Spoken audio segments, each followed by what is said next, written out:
ഞാൻ ഒന്നിനെയും കുറിച്ച് ചിന്തിക്കാറില്ല. ഇന്ത്യ പാകിസ്ഥാൻ വിഷയം എന്നെ ബാധിക്കുന്നതല്ല. എന്റെ കടമ എന്റെ രാജ്യത്തിനായി ബോൾ ചെയ്യുന്നത് മാത്രം.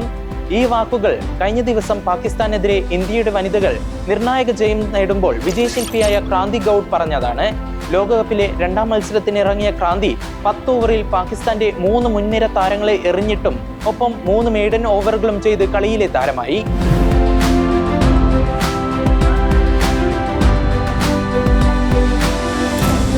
ഇനി ക്രാന്തിയുടെ ഇന്ത്യൻ ടീമിലേക്കുള്ള യാത്രയെക്കുറിച്ച് പറയാം. സാമ്പത്തിക പ്രതിസന്ധിയിൽ ഏറ്റവും ദുഷ്കരമായ സാഹചര്യത്തിലുള്ള ഒരു കുടുംബം 8ാം ക്ലാസ്സോടെ പഠനം ഉപേക്ഷിച്ചു. എന്നാൽ ക്രിക്കറ്റിനോടുള്ള മകളുടെ അഭിനിവേശം കണ്ട മാതാപിതാക്കൾ പന്തിനെ കൈവിടാൻ സമ്മതിച്ചില്ല. അനിശ്ചിതത്വങ്ങൾ നിറഞ്ഞ അവസ്ഥയിലും അവളെ അവർ കളിക്കാൻ വിട്ടു. അതിന് അവർ കേട്ടത് പരിഹാസങ്ങൾ മാത്രം. 2017 പുത്തം വെളിച്ചമേകി അയാൾ ക്രാന്തിയുടെ ജീവിതത്തിലേക്ക് കടന്നു വരുന്നത്. സായി ക്രിക്കറ്റ് അക്കാദമിയിലെ പരിശീലകൻ രാജീവ് ബിൽത്താര. തന്റെ മകളുടെ കഴിവിൽ വിശ്വാസമർപ്പിച്ച മുന്ന സിംഗ് രാജീവ് ബിൽത്താരയോട് മകളെ പരിശീലിപ്പിക്കാമോ എന്ന് ചോദിച്ചു. ട്രയൽസിൽ ക്രാന്തിയുടെ പ്രകടനം കണ്ട രാജീവ് ആ കുടുംബത്തിന്റെ സ്ഥിതി മനസ്സിലാക്കി എല്ലാം ചെയ്തു കൊടുത്തു. പിന്നീട് ക്രാന്തിയുടെ വളർച്ച അതിവേഗം. സമപ്രായക്കാരെക്കാളും പന്തിനെ സ്വിംഗ് ചെയ്യിക്കുന്നതും ബാറ്റർമാർക്ക് തൊടാൻ സാധിക്കാത്ത യോർക്കറുകളും ക്രാന്തിയുടെ ജീവിതം മാറ്റിമറിച്ചു. ക്രാന്തിയുടെ ആഭ്യന്തര ക്രിക്കറ്റിലെ മികച്ച പ്രകടനം ശ്രദ്ധയിൽപ്പെട്ട ചന്ദ്രകാന്ത് പണ്ഡിറ്റ് വനിതാ പ്രീമിയർ ലീഗിൽ മുംബൈ ഇന്ത്യൻസിന്റെ നെറ്റ് ബോളറായി താരത്തിനെ ടീമിലെത്തിച്ചു.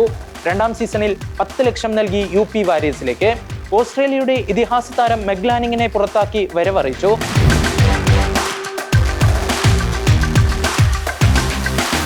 WPL സീസണിലുടനീളം മിന്നും പ്രകടനം നേരെ എത്തിച്ചത് എല്ലാവരും ആഗ്രഹിക്കുന്ന ഇന്ത്യയുടെ നീലക്കുപ്പായത്തിലേക്ക്.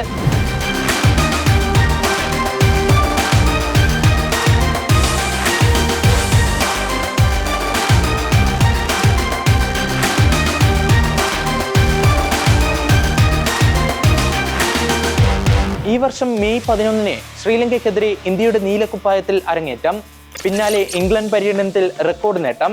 ജുലാൻ ഗോസ്വാമിയെ മറികടന്ന് ഏകദിനത്തിൽ ഇന്ത്യക്കായി 5 വിക്കറ്റ് എടുക്കുന്ന പ്രായം കുറഞ്ഞ വനിതാ താരമായി ക്രാന്തി. ആ പ്രകടനത്തിന്റെ തുടർച്ചയെന്നോണം പാകിസ്ഥാനെതിരെയും ക്രാന്തിയുടെ മികവ്. 22-കാരിക്ക് ഇനിയുമേറെ ക്രിക്കറ്റ് കാത്തുവച്ചിരിക്കുന്നു.